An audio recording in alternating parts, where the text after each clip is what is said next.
Because Chef Joseph from Healthy Food Now is here to show us how to make some really cool stuff.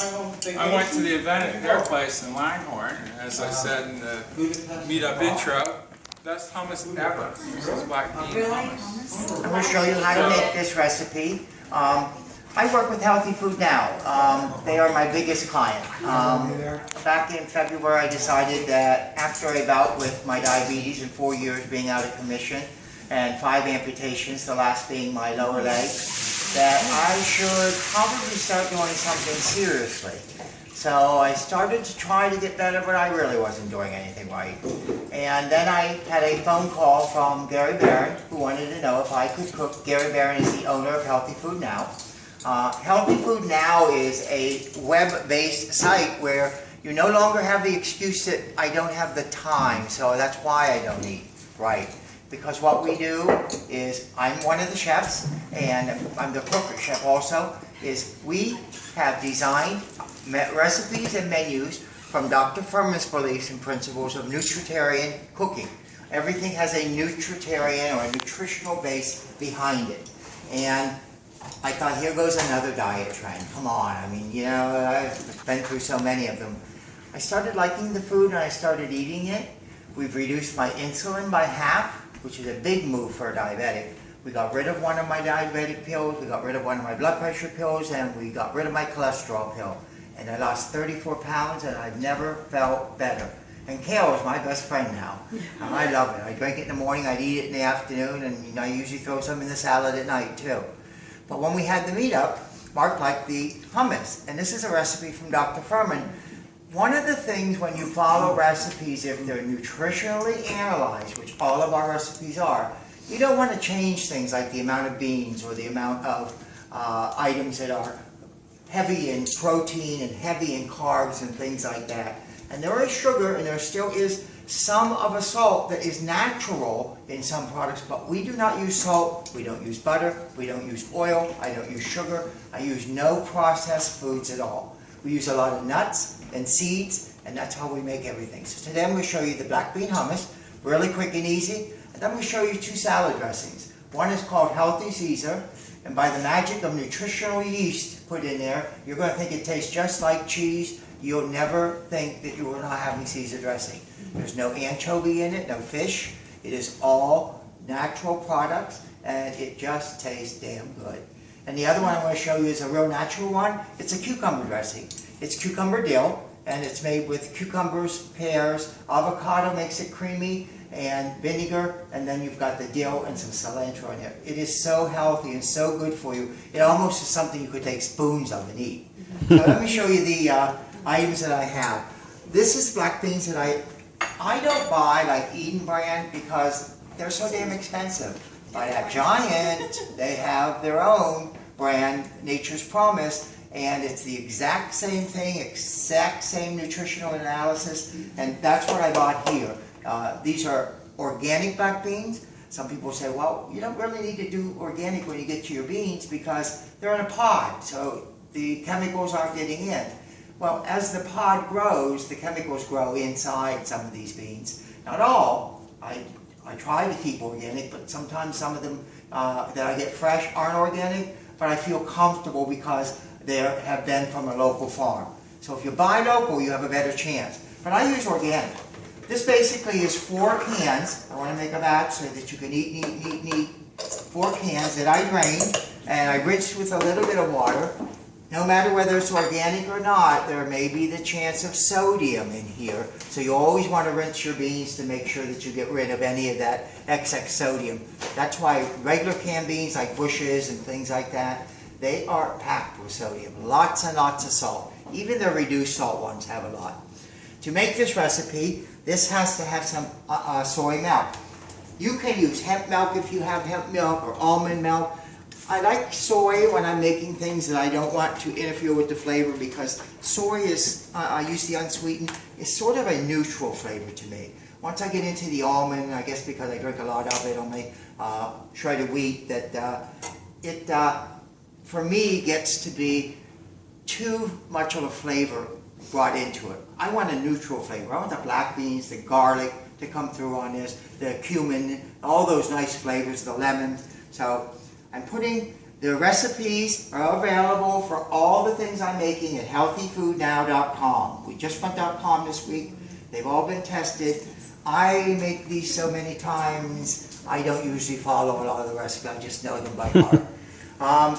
This asks for raw cashews. But when I was talking to you earlier, what I like to do is pour off that oil and get rid of even more of the fat. The cashew butter is what I like, but nuts.com is where I get all my nuts too for the business. I like this too because sometimes if your blender isn't powerful enough, you get pieces of nut through, and that's not what this is about. It's about a smooth, silky hummus. So that's why I like using the butters. And this calls for a third of a cup of raw cashew. Is it almond or peanut? This is cashew. butter. Oh, okay. Yeah. That's what you're saying. This is cashew. On the nut list, walnuts and pistachios are your top ones to try to use. They say that that is your best. A pinch more for 4. Okay, so I missed it. This is what, cashews? Cashew butter. Cashews. Yeah. And again, I didn't go out and buy the most expensive, Nature's Promise. My problem is as soon as they have it on sale, I stock up like a dozen jars at a time. We are with a company now where we're going to go bulk, so we won't have that problem. Here's my favorite, nutritional yeast. This stuff, do not buy it in the jar at $8, $9 a jar. It is fortified with B12, which is not bad, but that fortified scares off Dr. Furman. So I use nutritional yeast. I get it at Whole Foods in bulk, and it is outrageous. When I first smelled this and when we first started using this, I thought, oh my God, this stuff is disgusting. It is not. It makes so many things. I make a cheesy kale soup. There is absolutely no cheese in it because carrot juice and tomato make it look orange, and you put in the nutritional yeast, you would think you're eating a cheese soup.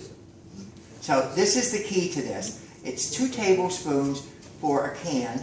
So I'm using pretty hefty here because we have batch times 4. And I don't mind being heavy on this because the nutritional value is good. And I'm going to put an extra in because I like it to taste cheesy.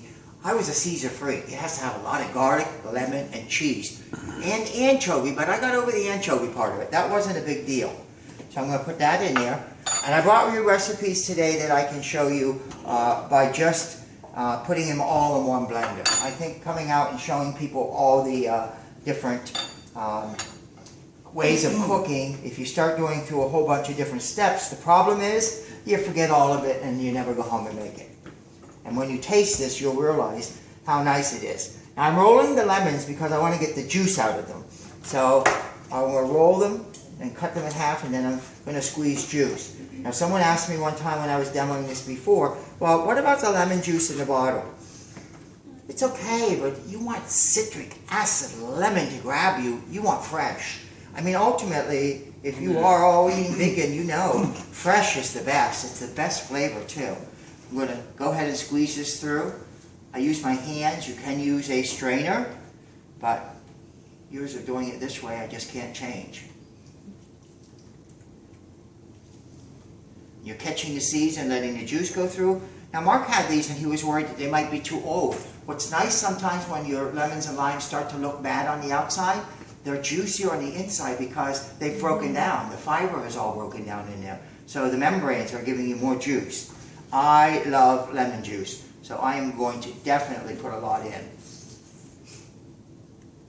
And if you really like the true flavor of lemon, the juice doesn't hold the most flavor. The skin does. The oils that are in the lemon on the skin. The yellow part only, not the white. The white is awfully bitter. Yeah, zester. What is that? Microplane it's called. You zest your lemon with it. Here, I'll put some lemon in. Show you.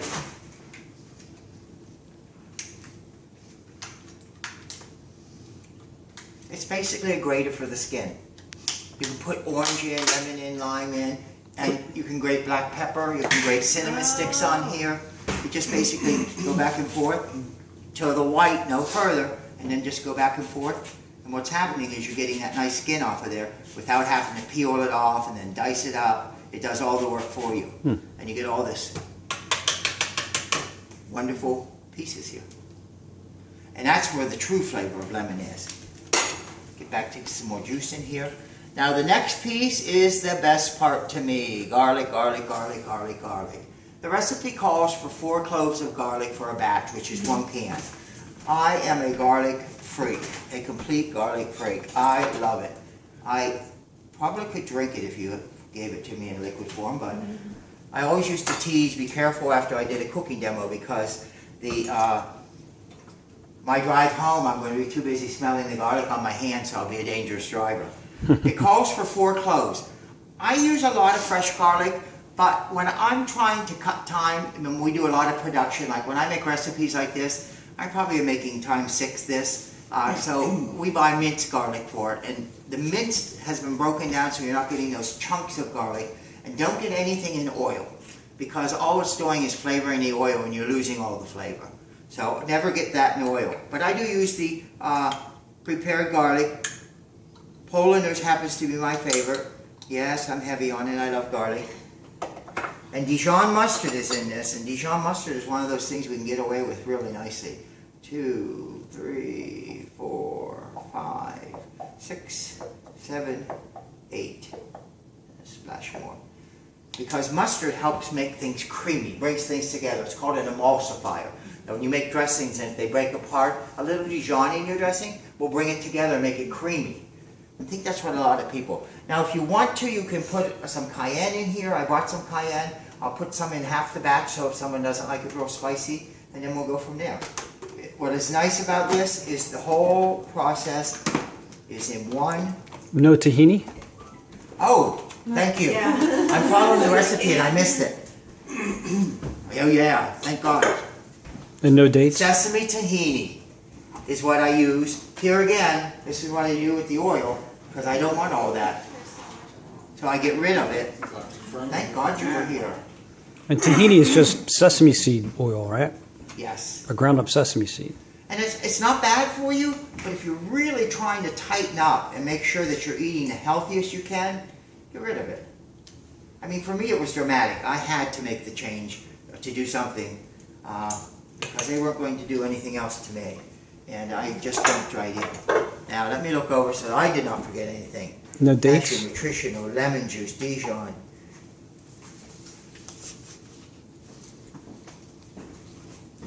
I'm going to put a little bit of the liquid aminos in, some cumin. Liquid aminos is sort of like soy sauce. It brings out a saltiness. But if you don't want any sodium, don't touch that. Don't touch that at all. I just put a little bit in there. And the cumin is one of the key items here. I love cumin, so I'll go careful on this and just put a little bit in here. That's a little. Has a smokiness to it. Remember, I'm doing times 4 of the batch. I say a little bit, I'm putting all that in.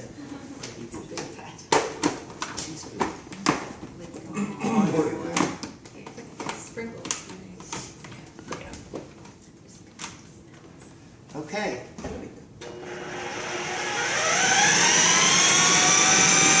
What's nice is how easy and smooth this is.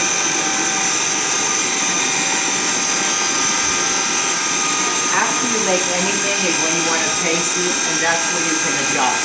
Maybe you like more garlic in it, maybe you like more lemon juice in it, depending on what your flavor is. I know some people who like to put cumin or cilantro in there because it brings out a very nice earthy flavor to it. Smell that. You smell it.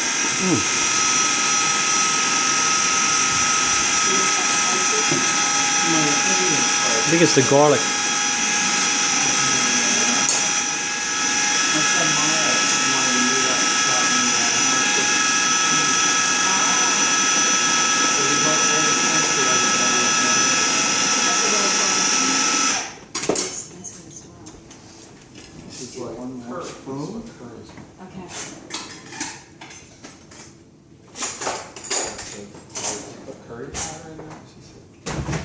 Now you can change this by adding spinach to it. You can change this by adding artichokes to it. I like a lot of chili powder in mine.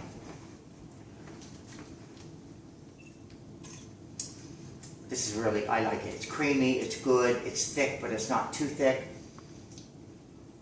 I think we're good. I think All we're right. good. All right. Yes.